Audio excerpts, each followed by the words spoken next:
Okey, jadi kita nak masak menu yang kedua. Nak makan dengan kita punya tahu steam tadi, saya akan buat nasi goreng bunga kantan. Nampak nasi goreng bunga kantan. Kalau dekat kedai-kedai tom yum susah sikit nak dapat ni. Kan? Jadi untuk hari ni special saya akan tunjukkan istimewa untuk anda nasi goreng bunga kantan ni, sebab bunga kantan ni selalu orang buat lauk kan. Dia selalu buat untuk masak asam, buat laksa, pakailah untuk masak-masak apa lagi lah kan, ikan bakar ke apa. Tapi belum pernah lagi ataupun saya tak pernah nampak lagi orang buat untuk nasi goreng. Tapi bagi saya, kalau buat bunga kantan dengan nasi goreng memang sedap sebab dia ada aroma dia sendiri tau. Bau dia tu memang wangi. Jadi kita akan buat nasi goreng bunga kantan. Menggunakan bahan yang sikit ada dekat depan kita ni. Kita ada nasi putih, nasi semalam. Kita biarkan dalam peti ais, biarkan dia sejuk. Ni tengah sejuk gini. So kita boleh nampak dia berketul-ketul macam tu kan. Jadi bila menggunakan nasi sejuk ni, nanti bila kita masak nasi goreng, dia rasa lagi sedap. Dia akan rasalah dia punya sebutir nasi tu. Bukan kita je buat macam ni. Hotel-hotel 5 bintang, kedai-kedai kat luar semua pakai nasi yang dah sejuk untuk buat nasi goreng. Dan seterusnya kita ada cili padi, bawang putih dan juga kacang panjang.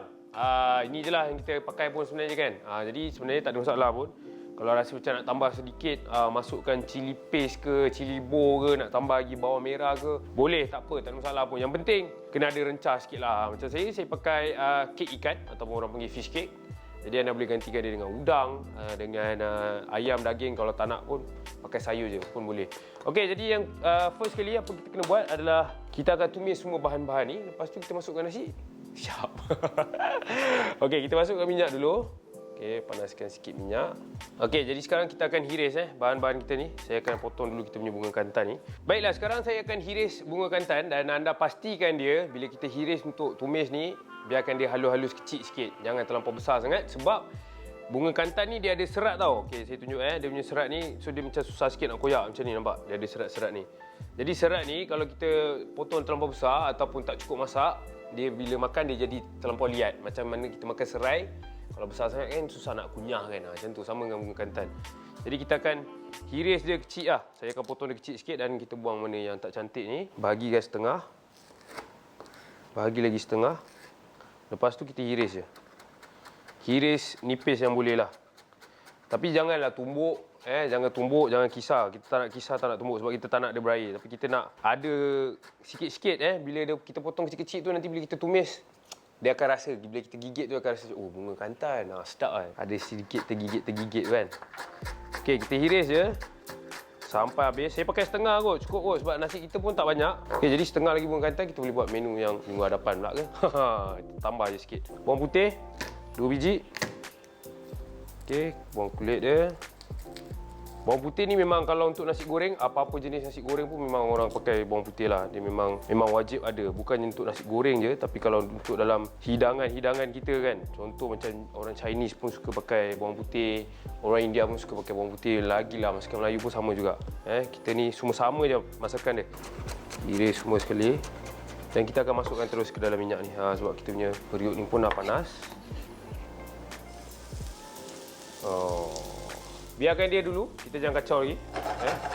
Kita akan masukkan cili padi pula kat dalam ni. Cili padi pun kalau boleh kita pakai 4 kot. Habiskan je lah semua. Sebab bagi saya kalau nasi goreng ni dia kena ada pedas sikit. Baru sedap. Saya cepat kenyang. Okey, kita hiris je kita punya cili merah. Cili padi ni pedas ni. Alright. Masukkan semua sekali. Okey, dan sekarang kita boleh kacau. Pastikan dia betul-betul garing Garing betul. Okey, jadi kalau dekat sini sebenarnya dia punya bau bunga kantan tu memang buat wangi. Jadi lagi wangi. Sebenarnya saya pernah masak juga sambal bunga kantan. Kalau anda tak pernah cuba boleh buat sambal bunga kantan. Buat sambal biasa tapi masukkan bunga kantan dekat dalam tu. Jadi dia punya rasa, dia punya aroma tu berbeza sikit. Tak samalah macam orang lain punya sambal kan. Macam ni nampak.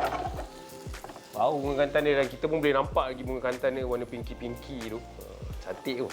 Okey, jadi kita biarkan dia sekejap sebab kita nak masak kita punya fish cake pula. Okey, kita punya kek ikan. Bahasa Melayu kek ikan. Pelik yang bunyi kek ikan, tapi itulah dia apa kita boleh buat kan. Alright, jadi kita ada 4 kat sini. Untuk kek ni saya akan iris panjang macam ni.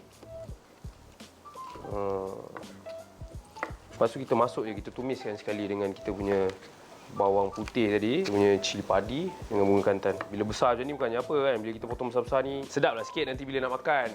Tak adalah kita tak nampak sangat isi tu. Kalau saya pun, kalau saya order nasi goreng kat luar ataupun kat kedai, saya memang nak kena, kalau boleh nampak dia punya isi ni memang kena ada banyak lah. Baru ada berbaloi nak makan. Okey, masukkan terus dalam. Beli ni. Okey, sekarang ni kita masakkan sekali semua. Besarkan api sikit. Saya nak tambah sedikit lagi minyak. Cantik. Inilah dia. Kita punya rencah. Setiap kali kita nak buat nasi goreng, mi goreng, mihun goreng, apa-apa jenis goreng-goreng, kita kena buat rencah dulu. Jadi ini antara rencah dia. Ada orang dia suka masukkan sos tiram ke, kicap ke, tak pun masukkan cili bo pun boleh, tak masalah. Tapi kalau saya, untuk rencah kita punya nasi goreng bunga kantan ni, macam ni dah sedang elok lah.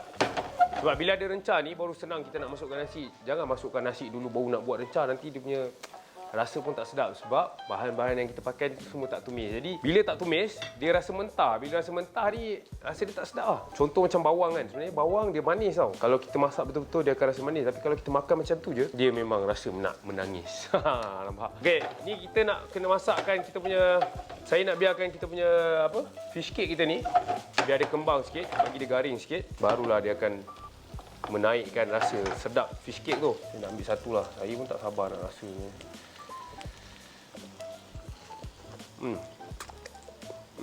Okey. Pedas tu. Fish cake kita ni sebenarnya dia dah ada rasa masin dia sebab dia memang dah masak. Sebenarnya fish cake ni boleh makan macam tu je, tapi sedap lagi kalau kita panaskan. Dan bagi saya sekarang warna dia pun dah bertukar warna perang-perang sikit. Bawang putih ni nampak ni. Dia pun dah garing. Dia dah bertukar warna warna-warna perang sikit orang cakap kan. Jadi memang dah boleh masukkan nasi dah. Okey, sekarang kita masukkan kita punya nasi. Nasi goreng.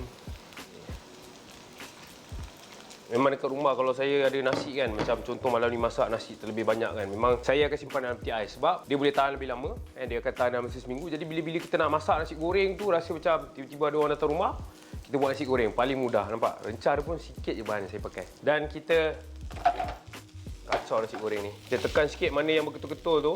Sebab bila lagi satu, bila kita masukkan macam ni dengan minyak-minyak tadi kan, tergaul sekali. So nasi ni dia akan jadi lebih rangup lah. Dia akan jadi rangup sebab dia dah kena dengan minyak tu kan. Jadi dia punya rasa tu lagi sedap bila kita nak makan. Okey, biarkan dia sekejap sebab saya nak masukkan sayur. Sayur saya tak tumis sekali. Sebab sayur ni saya nak biarkan dia rasa kerangupan lagi dekat dalam nasi tu. Jadi kalau kita tumis tadi nanti dia layu. Kita tak nak bagi dia terlampau layu sangat. Kita nak bagi dia macam suam-suam je. Sebab nasi ni sejuk, jadi kita nak bagi dia panas sekejap, lepas tu kita masukkan sayur. Dan untuk sayur ni kita hiris dia memanjang. Cantik. Okey, masukkan je terus. Nampak tak ni? Adalah warna merah-merah sikit daripada cili tu. Ada warna hijau daripada sayur kita tu. Kan? Lepas tu warna perang-perang daripada kita punya fish cake ni. Kek ikan kita. Kalau saya macam ni pun memang dah siap dah. Tapi sebelum kita nak hidangkan dia, pastikan kita rasa dulu. Dia punya rasa bukannya hanya rasa masin dan juga manis. Kita nak kena rasa dia panas ke tak. Sebab nasi ni sejuk kan kita pakai.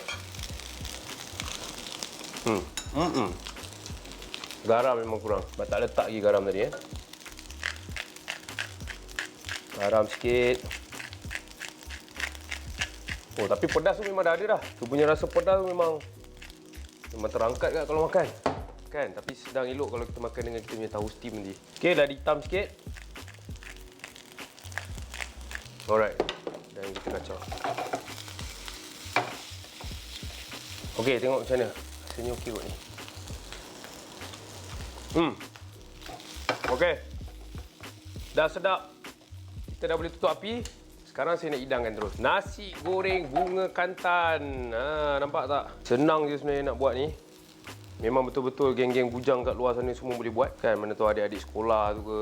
Ataupun mak kat rumah tu nak bagi bekal untuk anak. Boleh buat resipi macam ni. Paling cepat. Dalam masa yang sama dia pun ada khasiat dia. Kita ada sayur-sayur hijau ni. Ada cili. Nasi ni semua baik untuk badan kita sebenarnya. Tuang je lah kan. Saya nak tunjuk kat anda berapa banyak kita boleh dapat sebenarnya. Hidangan macam ni memang boleh kongsi 4 orang boleh. Okey, dah pun siap. Menu kedua saya yang saya dah tunjukkan kepada anda. Begitu mudah sebenarnya. Saya pun tak sabar nak rasa. Nasi goreng bunga kantan.